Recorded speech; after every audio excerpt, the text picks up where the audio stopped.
Hoy es el día después, la jornada siguiente a que Mariano Rajoy anunciara, entre otras cosas, la subida del IVA normal de un 18 o un 21% y el tipo reducido de un 8 al 10%. Para analizar esta cuestión, así como otras relativas a fiscalidad y a los recortes, nos acompaña en Periodista Digital Manuel Redal, que es auditor nacional y consejero del Sindicato de Técnicos del Ministerio de Hacienda. Bienvenido a Periodista Digital. Gracias. Bueno, pues don Manuel, desde los partidos políticos se sostiene incluso a día de hoy que en España la presión fiscal es de las menores de Europa. Sin embargo, vemos como que tanto el IVA como el IRPF, a raíz de las sucesivas subidas que ha habido, se sitúan por encima de la media europea, al igual que ocurre con algunos impuestos especiales. Además, hay estudios que señalan que la presión fiscal que soporta el ciudadano español, la media, es superior también a la de la Unión Europea. ¿Con qué nos quedamos? Bueno, no, en principio, en nuestra opinión, según nuestras estimaciones, la presión en España, la presión fiscal en España no es muy superior, ni mucho menos, incluso puede ser inferior si la comparamos con qué países, ¿no? Puede ser inferior. El problema que tenemos en España es que tenemos un altísimo nivel de fraude, un altísimo nivel de economía sumergida. Eso por un lado. Y segundo, porque el reparto de las cargas cada vez está, invirtiéndose. En lugar de cumplir con el principio constitucional que recoge el artículo 131 de progresividad y de capacidad de tributar en función de la capacidad contributiva de cada uno, resulta que en España en este momento tenemos, pues por ejemplo, un impuesto de sociedades que es inversamente proporcional. Estamos hablando de tributación efectiva, no solo nominal, ¿no? Estamos hablando de gravámenes efectivos. Entonces, en el impuesto de sociedades, pues el verdadero gravamen es inversamente proporcional al tamaño de las empresas. Es muy curioso. En el impuesto sobre la renta nos podemos encontrar también con cosas parecidas. Ahora mismo no recuerdo de memoria las cifras, pero nos podemos encontrar con que a niveles muy altos de renta hay tipos inferiores. El tipo resultante final que resulta grabado son tipos inferiores al tipo que tienen, ¿no?, pues otro tipo de trabajadores o de personas físicas con rentas inferiores. Entonces nos podemos encontrar que realmente la carga, aunque en términos nominales no sea muy alta, en términos reales para el ciudadano medio español, estas más altas. Una vez que descontamos la evasión, estos que consiguen mecanismos, incluso aunque sean legales, para pagar menos. Yo ahí intentaría distinguir entre presión fiscal y esfuerzo fiscal. Bueno, el esfuerzo, sí. O sea, al final la presión fiscal no es más alta que en otros países. No, en principio eso no es así. Sin embargo, el esfuerzo fiscal para determinados estratos de la sociedad realmente es muy alto. Por ejemplo, la reciente subida, por decir, a lo mejor luego me vas a preguntar sobre ello, pero la reciente subida del IVA. La reciente subida del IVA, aparte de recaer básicamente sobre las familias, porque aquí parece ser que hay gente que no le importa que el subir este tipo de impuestos, este tipo de impuestos no recae sobre las empresas, no. Este tipo de impuestos recae sobre las familias. Y además hay que explicar otra cosa. El esfuerzo no es lo mismo para un mileurista que para una persona que tiene capacidad de ahorro. Eso es bien fácil de entender. Un mileurista tiene que destinar una parte muy importante de sus ingresos, porque lo consume absolutamente todo.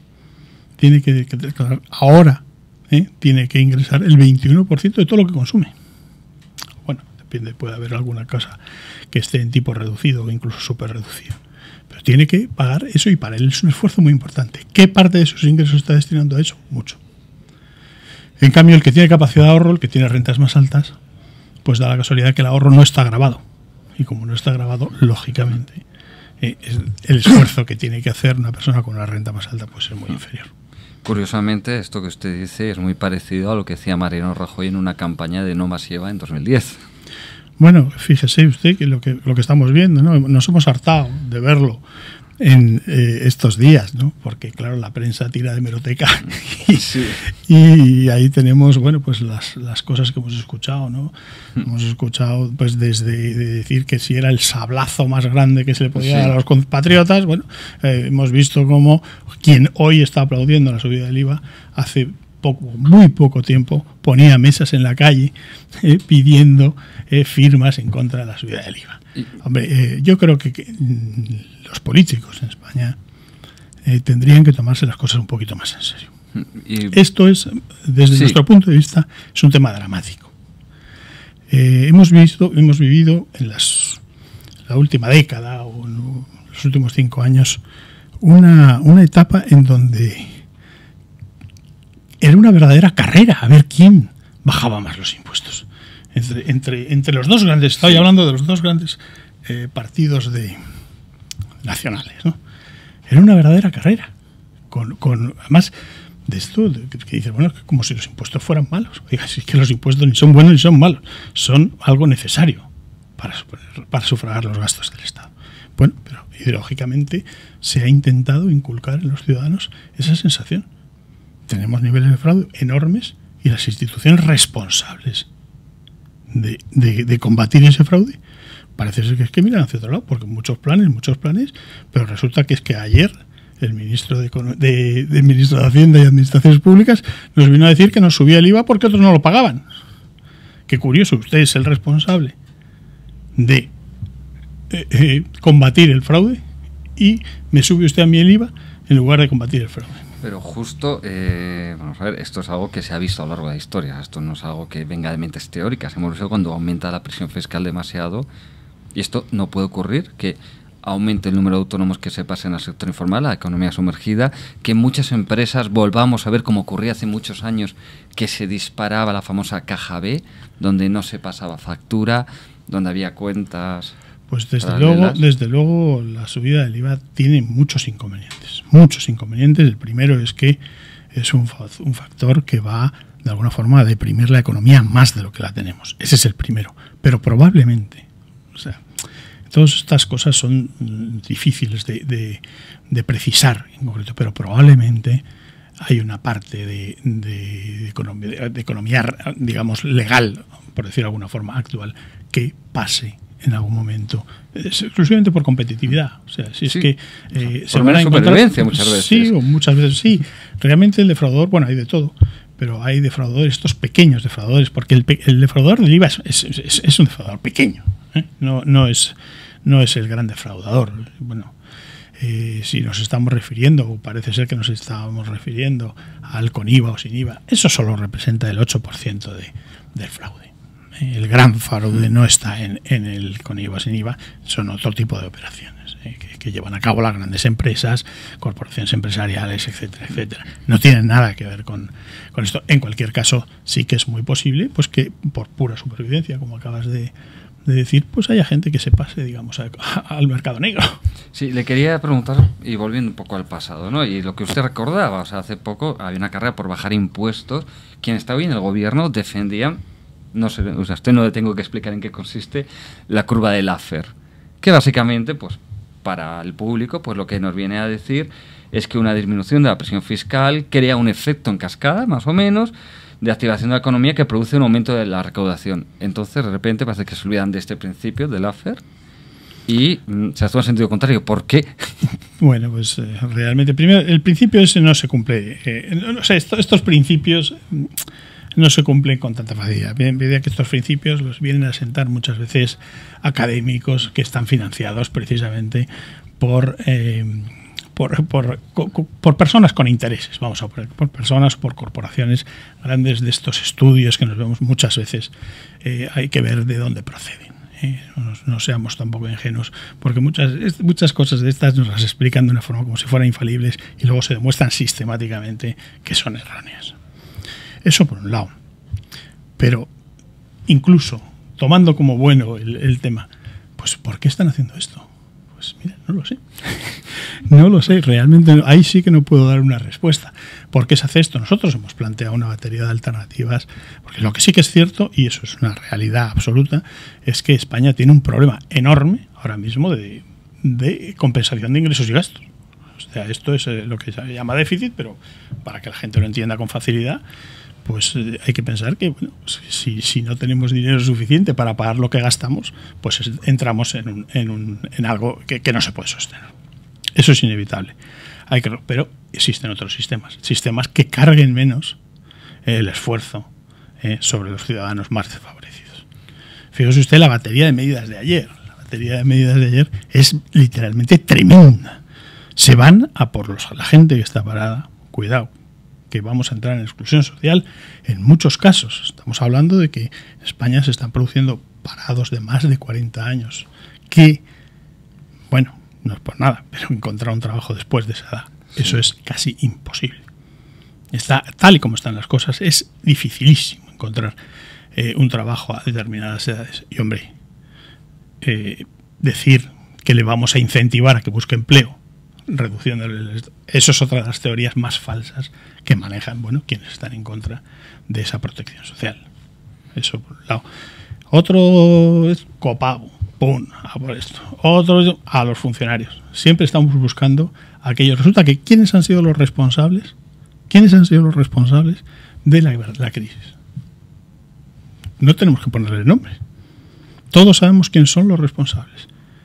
Y a mí, funcionario, me van a quitar en diciembre 2.000 euros. Antes de ir con medidas concretas... es que estas medidas, ¿y por qué me hacen esto? Pues es que es muy difícil de explicar. O sea, ¿cómo explicamos esto? ¿Me puede usted hablar de teoría económica? Pues yo creo que hay que hablar más de ideología que de teoría económica. Antes de volver a las medidas, yo le quería preguntar, desde que subió el IRPF en 7 puntos, sí, hasta en 7 puntos, a la actualidad, bueno, creo que la recaudación en este concepto, en ese impuesto, ha caído. Sí, desde luego no ha mejorado como se tendría que haber mejorado, pero es que hay un problema de recesión económica clarísimo. Y luego, desde luego, el impuesto que menos fraude tiene es el impuesto sobre la renta. Pese a todo, el impuesto donde más está cogido es el impuesto sobre la renta. Ojo, el impuesto sobre la renta del trabajo. Seamos serios, porque aquí estamos hablando del impuesto sobre la renta como si fuera una sola cosa. No es cierto. Eso es un eufemismo total. Aquí hay dos impuestos. El impuesto sobre la renta del trabajo y de actividades empresariales y otro, el impuesto sobre el capital. Y esto hay que llamarle a las cosas por su nombre. ¿Qué ocurre? Que uno es progresivo y el otro se mantiene unos tipos fijos.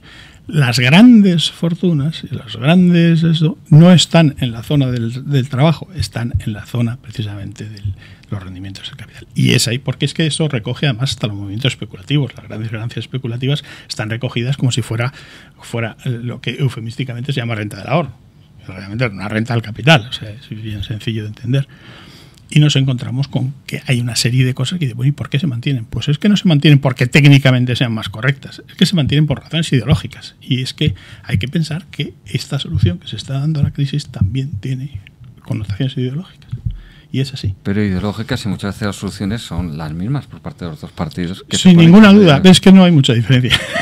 Desde el punto de vista práctico no hay mucha diferencia. Los dos grandes partidos de la oposición, nacionales, son dos partidos que han trabajado en una línea muy parecida. O sea, ¿qué diferencia había entre Solbes y Rato y luego después de Rato otra vez a Solbes? Y pues muy pocas diferencias en política económica.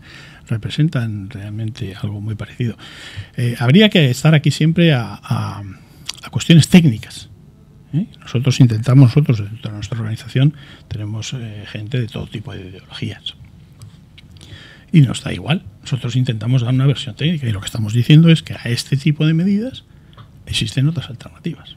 ¿Cuáles? Como por ejemplo, simplemente, fíjese usted, una subida de 5% para aquellas empresas que tienen un nivel de facturación de más de 1.000 millones de euros. Eso supondría para el Estado cerca de 14.000 millones de euros.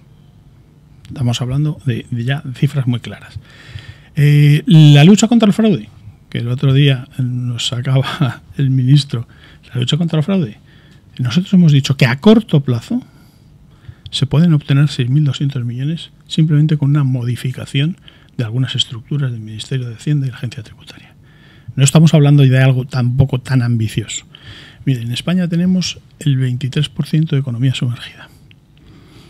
Esos son unos 245.000 millones. Si a eso le aplicamos la presión fiscal, estaríamos en una cifra en torno a los 88.000 millones de euros que se le escapan al Estado. No vamos a decir que se pueda terminar con ello de la noche a la mañana. Eso es una cosa complicada. Todos los países tienen sus niveles de economía sumergida y eso es una cosa complicada. Pero lo que sí que podemos es aproximarnos, porque nosotros estamos en el 23,3% y los países de nuestro entorno europeo están en el 13%.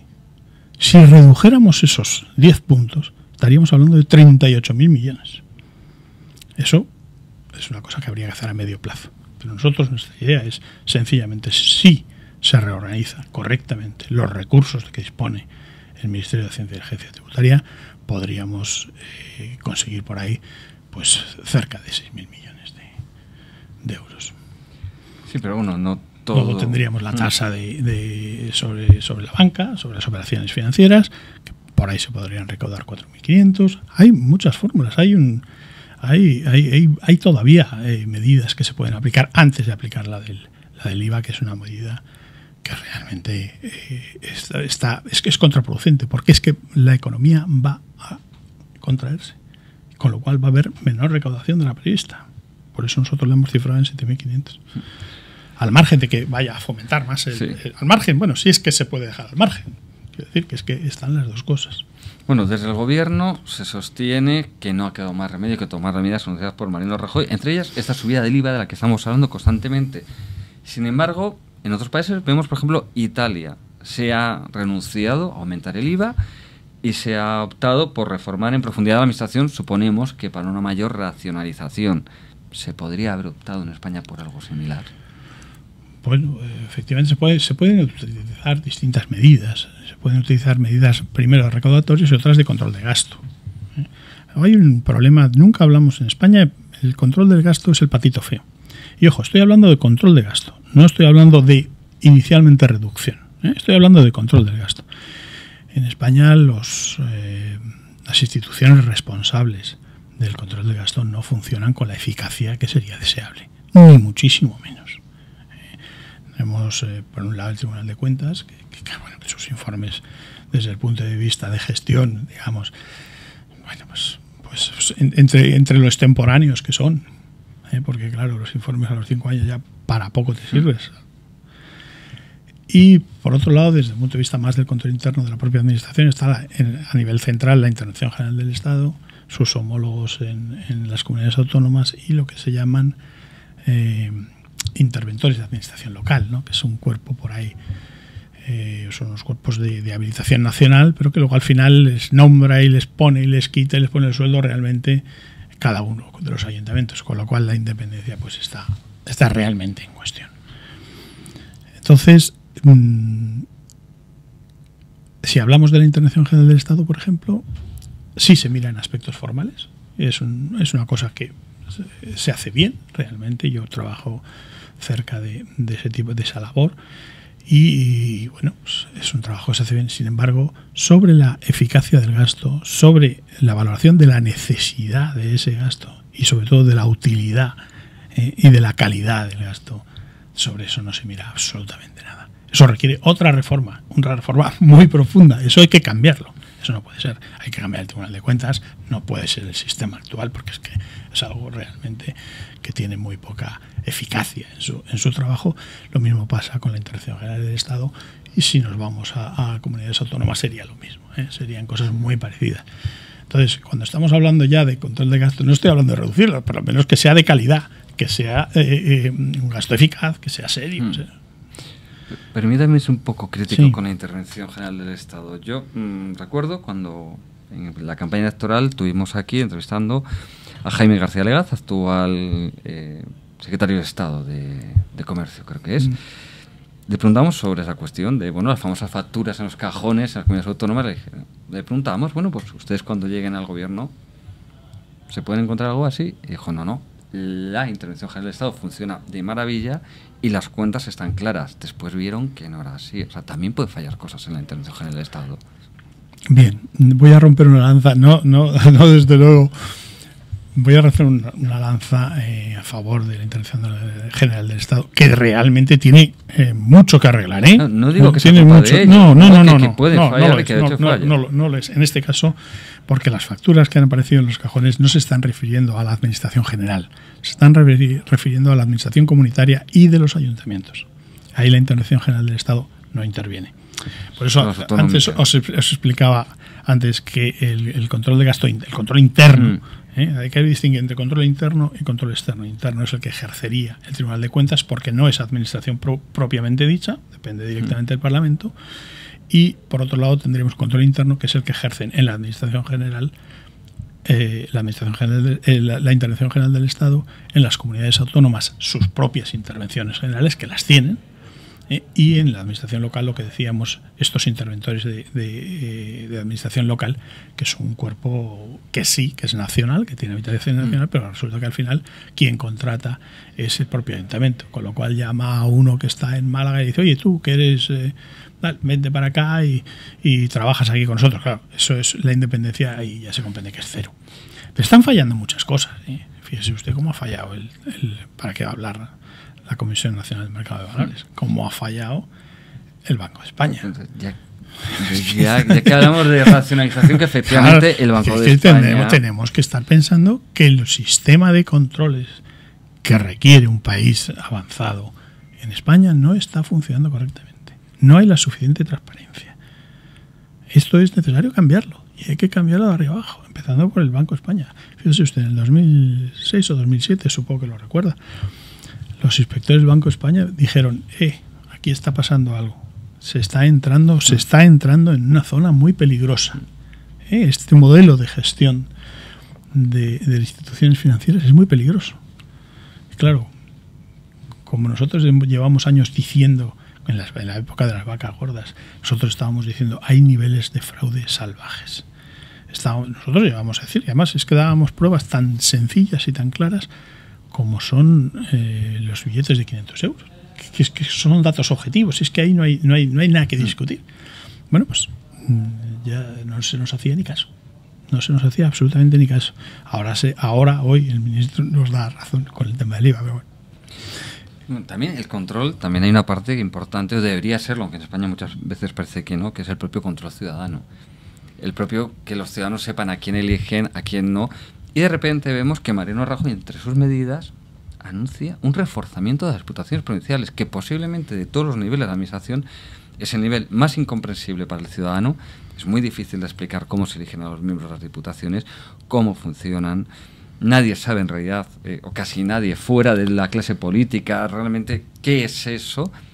Pero sí se sabe algo, que gastan a las puertas, que gastan mucho dinero, no tienen nada más una obligación recaudatoria, con lo cual ellos reciben y gastan. O sea, realmente no es contradictorio darle más poder a estos organismos que nadie sabe cómo funcionan y que solo gastan sin tener que responsabilizarse de por qué gastan. Bueno, la verdad es que nuestra organización no ha entrado en la evaluación de eso, pero lo que sí que está claro es que eso es administración local y la administración local tiene serios problemas, muy serios problemas, en general, en términos general.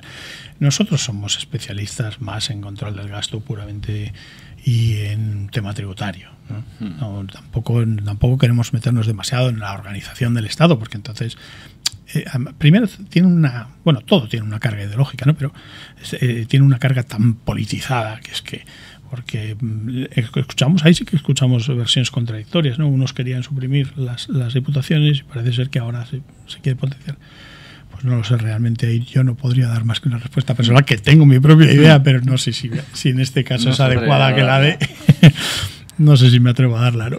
Pero bueno, y ya que hablamos de racionalización, Mariano Rajoy nos anuncia una reducción en el 30% del número de concejales. La realidad de este país, de España, es que tenemos la mitad de población de Alemania con el doble de municipios que ellos. Entonces, esta reducción del 30% de concejales, ni siquiera municipios, no es un mero maquillaje. No se podría tomar medidas, pero ya incluso por propia racionalización, más contundentes. Hombre, ya te digo que en nuestra organización no se ha debatido esto y entonces no sería portavoz de mi organización, pero sí que me atrevo a decir que desde luego los ciudadanos este tipo de cosas la van a ver con muy buenos ojos. Entre otras cosas porque hay mucho gasto en muchas cosas bastante difícil de explicar. Y en general los procesos de decisión y de formación de las cosas a los que aludías antes son tan poco transparentes porque tienes razón, muchas veces no sabemos cómo se llega tú te referías al tema de las diputaciones, pero de muchas cosas. ¿Cómo se pone el sueldo de un secretario de ayuntamiento? ¿Cómo se pone el sueldo? Pues esas cosas a lo mejor los ciudadanos tendrían que conocerlas. Y sería muy bueno. Nosotros, una de las propuestas que hemos hecho muchas veces es que las instituciones responsables de los controles tienen que dar información pública. Porque el problema es que, bueno, sí, el Tribunal de Cuentas efectivamente publica en el Boletín Oficial del Estado sus informes, pero, por ejemplo, la Intervención General de la Administración del Estado y sus homólogos no tienen, digamos, unos mecanismos de publicidad para que el ciudadano normal pueda conocer qué es lo que ha pasado. Incluso no se sabe si se ha controlado o no. El ciudadano no sabe si mañana tal entidad, tal organismo, tal ha sufrido o no ha sufrido los controles que realmente debería sufrir. Pensar una cosa, ahora mismo en España ha habido una tendencia durante muchos años, parece ser que ahora ya de alguna forma se están dando cuenta, pero a la fuerza ahorcan, porque vamos, se están dando cuenta de que, bueno, han proliferado entidades tipo agencias, entidades tipo fundaciones públicas, entidades públicas empresariales. Sí.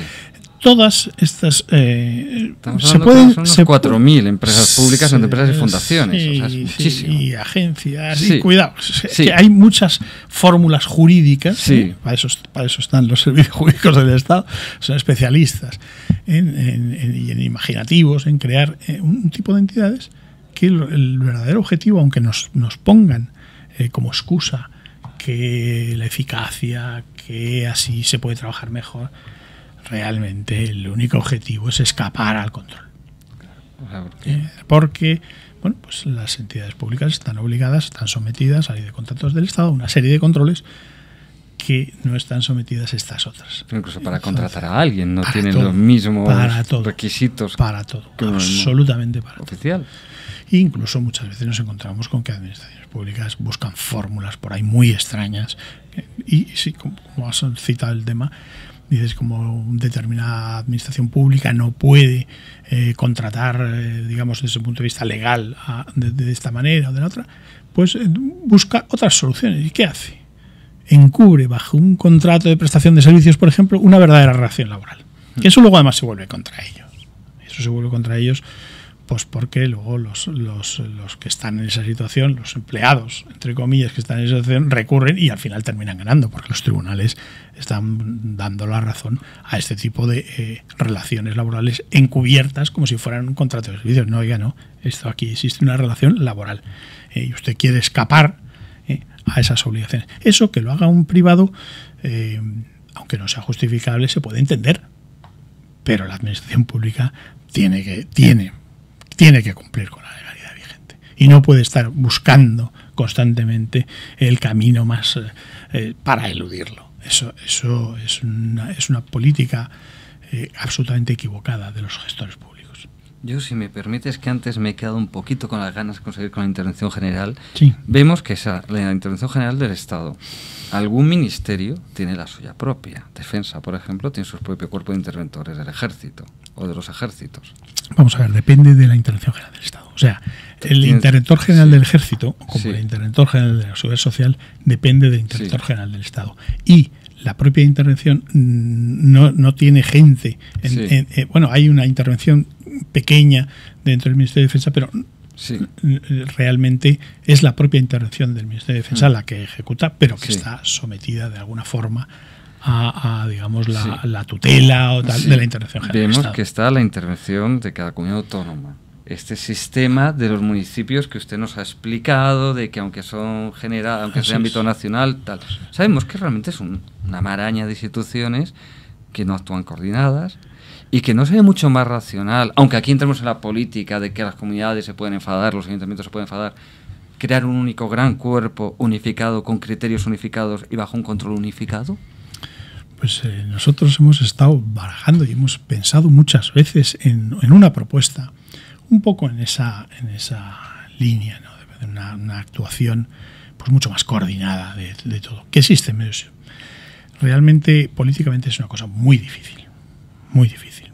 Aquí cada uno quiere sus competencias, luego si no tiene dinero para ellas, algunas veces dicen que no las quieren, pero realmente es muy difícil políticamente llegar a esa solución. Yo me gustaría verlo, pero no sé si llegaré a verlo. Hombre, desde luego una coordinación tendría que haber, y eso es imprescindible, y eso está en nuestras propuestas siempre. Pero es que esa coordinación también tendría que ser no solo a nivel de control de gastos, sino también a nivel de control de los ingresos. O sea, no puede ser que haya una agencia tributaria referida al Estado central, una agencia tributaria en cada comunidad autónoma, incluso en algunos ayuntamientos. Bueno, vamos a ver, eso se tiene que coordinar. Habrá que montar consorcios. ¿Cuál será la fórmula? Nosotros hemos propuesto algunas veces cosas, pero yo creo que sobre todo lo que hay que hacer es tener una conciencia de que eso así no funciona. Que puede haber, desde luego, solapaciones, pero sobre todo lo que hay es disfunciones. Disfunciones que hacen incómodo para el ciudadano e ineficaz para la propia administración pública. Por supuesto. Le quería preguntar ya otro tema. Vemos que, claro, con esto del IVA, al final que es como uno que ha impactado más a nivel de impuestos, ¿verdad? Deben de encuentras con que dice que va a haber aumentar también los impuestos por cuestiones medioambientales. ¿Esto en qué consiste? Porque nos quedamos todos diciendo... Bueno, está el céntimo verde un poquito, por ahí. ¿no? ¿Y esto de qué va? Claro, no sabemos lo suficiente. Esto ya veremos a ver si mañana en el Consejo de Ministros, bueno, mañana el viernes, no sé cómo se emite esto, ya veremos a ver cómo lo dicen exactamente. Porque, realmente, el tema de un impuesto medioambiental puede sonar bien desde distintos puntos de vista, pero bueno, vamos a ver si es eficaz, si tiene impacto recaudatorio o si no lo tiene. Impuestos de hidrocarburos, pues probablemente para los fabricantes de coches y los vendedores de petróleo, pues no les gustará, pero a lo mejor tiene un buen impacto recaudatorio, a lo mejor tiene desde el punto de vista medioambiental también un efecto positivo. O sea, puede ser, pero tendremos que analizar la medida concreta y luego darnos un margen de evaluación, ¿no? de cómo funciona, porque realmente lo del céntimo verde yo todavía no tenemos experiencia en España como para saber cómo va a funcionar. Porque incluso vemos cosas como, por ejemplo, cuando se nos habla del céntimo sanitario famoso, que hay muchas comunidades autónomas que ni es céntimo ni es...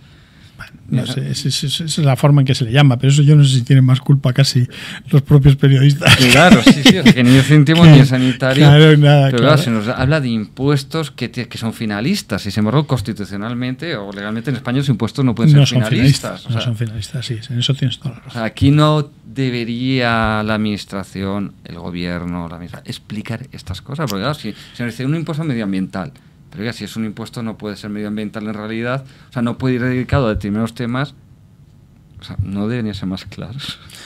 Pues seguramente todo esto tiene que ser mucho más claro. Lo que además es que hace falta es que se fijen una serie de criterios, pero eso haría falta un pacto casi nacional, tipo acuerdos de la Moncloa. Los acuerdos de la Moncloa al final son unos acuerdos tributarios, no nos engañemos. Había más cosas, pero básicamente eran tributarios. Haría falta un pacto donde se fijaran una serie de posturas que no vayan a cambiar cada vez que cambia un gobierno. O sea, esto hay que... ¿Cuál es la gran dificultad muchas veces de los ciudadanos con el impuesto sobre la renta, por ejemplo? Y es por cómo cambia. O sea, el impuesto sobre la renta tiene que ser, en un momento dado se puede incidir en alguna cosa, pero el impuesto tiene que ser una cosa muy clara. Y muchas veces pues no lo es. No lo es. Muchos tenemos que recurrir a asesores porque es que no la mayor parte de los ciudadanos que como tengan una renta un poquito más complicada, y eso que el ministerio o la agencia hace un gran esfuerzo con el tema de los borradores, hace un gran esfuerzo con el programa, pero pese a eso es técnicamente demasiado complejo. Habría que buscar algunas cosas más sencillas, ¿no? Para que los ciudadanos puedan entenderlo, ¿no? Aunque tengan que recurrir a asesores, pero que puedan entender cuáles son los mecanismos. Ahora nos quitan la deducción por vivienda, por ejemplo. Nosotros siempre hemos estado a favor de quitarla, y además explicamos por qué. Decimos que estábamos en contra de ello porque es que eso era realmente una deducción que realmente se detraía del Estado, de la factura para el Estado, y que al final terminaba casi en la plusvalía del vendedor de la vivienda. Porque el demandante, digamos, llega hasta el límite y entonces cuenta con esa deducción, con lo cual se traslada de alguna forma a la plusvalía de la vivienda. Nosotros estábamos en contra. Pero claro, lo que no puede ser es que durante mucho tiempo nos hayan estado diciendo que eso no se puede quitar, que tal y que cual, y que ahora de repente tendríamos que sentar unas bases mínimas, por lo menos entre los grandes partidos de la oposición. Incluso hay que mezclar de la oposición, nacionales. Incluso habría que pensar en partidos importantes como pueda ser Izquierda, ICIU, RC, yo no sé, no puedo acordarme ahora de todas las fuerzas políticas, UPyD, Coalición Canaria, claro, en fin, hay toda una serie. Habría que luego haya un margen, pero habría que establecer un sistema tributario que fuera, digamos, fijo. Tendría que ser así. El problema es que los sistemas tributarios tienen mucha carga ideológica. Y entonces, pues por eso nos encontramos una carrera como la que nos encontramos, ideológica y electoralista. Con lo cual las dificultades se complican. Y ahora que hemos hablado de esa complicación, realmente, o sea, yo pienso, o sea, tengo lo que usted dice, la declaración de la renta, que yo no la entiendo. Es que yo me esfuerzo cada año en intentar comprenderla. Es dificilísima. No la comprendo. Pero de repente veo que me llega la factura de la luz. Y ahí me empiezan a hablar de unos impuestos. Yo lo que veo es que pago más en impuestos que por lo que pago de la luz, y sé que además hay una cosa que se llama el déficit tarifario, pero por una parte está eso, que le meten dinero para compensar, pero ahora les meten un impuesto por ahí que al final terminaré pagando yo, porque al final soy el que lo termina pagando de un modo u otro. Siempre. Veo todo eso, veo la tarifa, veo el teléfono móvil, que ahora me entero que me van a subir la tarifa, el fijo, que además resulta que en el teléfono fijo, como tengo conexión a internet, hay una tasa que va a pagar a televisiones, al mantenimiento de Radio Televisión Española. Al final hay toda una complejidad impositiva que yo como ciudadano no sé lo que pago. No se puede explicar al ciudadano, hacer algo para explicar al ciudadano, mire usted, al final de año usted dedica tantos días a pagar sus impuestos. Y se dividen en esto. O sea, realmente tan difícil es que lo comprendamos y que se nos cuente bien. No es tan difícil. O sea, hay que explicarlo. Lo que hay que hacer es explicarlo. Habrá aspectos que técnicamente son más complejos, pero no hace falta tampoco descender a eso. En eso te doy toda la razón. Nosotros llevamos ya unos cuantos años intentando divulgar cuáles son las consecuencias directas de las cosas. O sea, por ejemplo, en este tema del IVA, vamos a decir, pues con esto se va a recaudar tanto, y eso lo estamos intentando explicar desde hace mucho tiempo, y hacemos un esfuerzo. Lo que ocurre es que, bueno, pues muchas veces los ciudadanos, cuando les tocas el bolsillo, como estás tocándoselo ahora, pues se interesan y, digamos, hacen el esfuerzo mental, pues, de intentar entenderlo. A veces, cuando tú lanzas un mensaje, necesitas a alguien que quiera recibirlo, y muchas veces, pues es un tema árido y desagradable. Pero tienes toda la razón. La factura de la luz es una cosa dificilísima de entender, porque es que hay una serie de moratorias, compensaciones, unas cosas que se le hace difícil. Hombre, si estás muy interesado, lo puedes entender, pero haría falta una explicación mucho más sencilla y mucho más llana. Créame que yo, que creo que no soy de los más torpes entendiendo cuestiones de economía o tal, me vuelvo loco. O sea, llega un momento que no entiendo nada. Y créame también que cada vez hay más gente que quiere saber una cuestión tan simple como esta. ¿Cuántos días al año trabajo para pagar impuestos? Sí, realmente es así. Nosotros hicimos un cálculo sobre cuánto pagábamos cada español como consecuencia del fraude. Y nos hicimos un cálculo de que cada español nos salía a pagar entre 600 y 800 euros por culpa de los que defraudaban. De más. Se entiende, ¿no? Sí. Se entiende. Pues lo mismo que nosotros hemos hecho ese esfuerzo, habría que hacer un esfuerzo también. Es una buena idea que llegar a pensar a ver cuánto es exactamente lo que nos cuesta a cada uno. Lo que pasa es que no nos tendríamos que hablar de medias, ahí tendríamos que establecer una metodología que fuera también compleja, pues porque si no estaría muy distorsionada. Con lo cual, eso cuando decimos, bueno, el 23% de la población está en economía sumergida, es que eso no es así. O sea, el 23% de la economía está sumergida, pero no el 23% de la población está en economía sumergida. Hay por ahí unos cuantos pocos, que son muy pocos, que tienen las grandes bolsas de fraude. Claro, hay gente que no está ni en broma, gente que tiene una parte en economía sumergida y otra legal. Paraísos fiscales, grandes. Trabajando con el exterior se están haciendo verdaderas cosas de escarnio para los españoles. Yo no soy un especialista directo, vamos, personalmente no soy especialista en esto, pero vamos, todos los estudios nos lo ponen de manifiesto. Bueno, pues don Manuel, la verdad es que ha sido un placer tenerla aquí, aclarar algunas cuestiones. Creo que, pues, que es una conversación que creo que puede ser bastante divulgativa, así que solo me resta agradecerle que haya venido a Periodista Digital a hablar sobre estas cuestiones con nosotros. Pues gracias a vosotros y por escucharnos y aquí estamos para lo que queráis. Muchas gracias. Gracias.